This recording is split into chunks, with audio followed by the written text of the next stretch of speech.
Hello, and welcome to Let's Talk Bible. I'm Sonny Childs.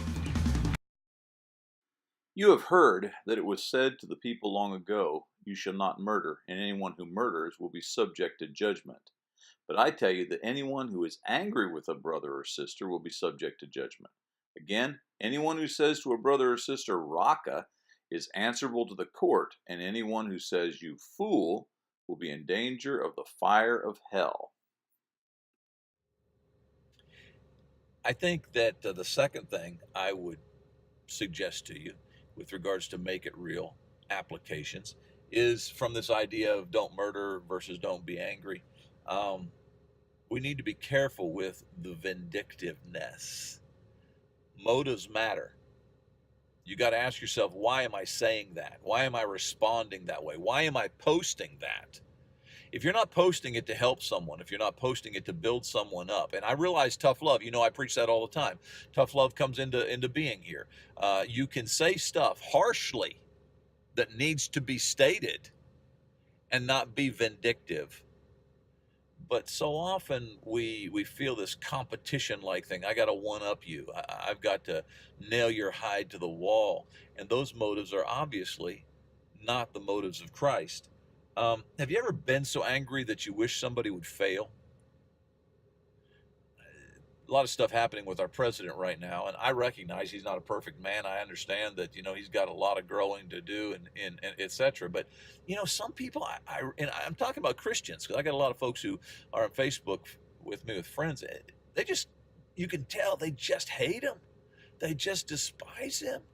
And you can also tell by the things that they say and the way that they present themselves that they really want him to fail.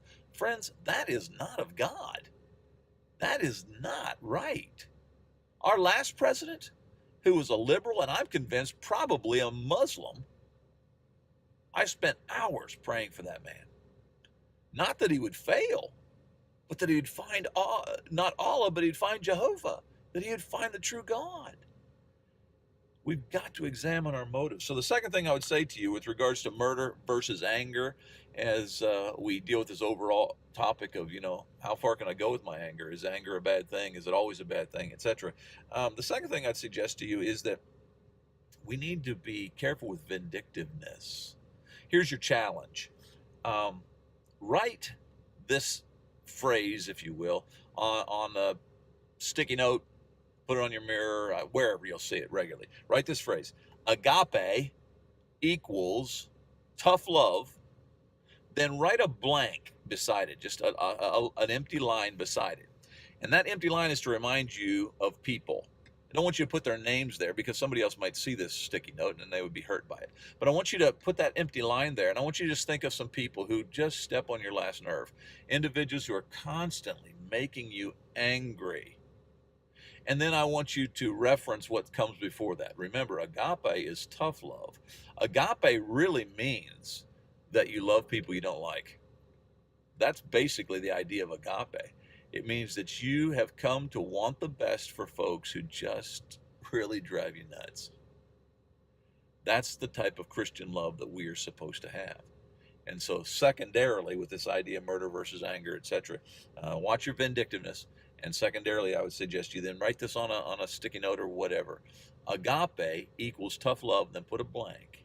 And then whenever you see that blank, it reminds you of a name or a person, pray for that person that God would give them something good, because agape love means to want the best for someone. Be there. Matthew 16:26. We are the Sonny Childs and Family Ministries, serving as missionaries to this great nation.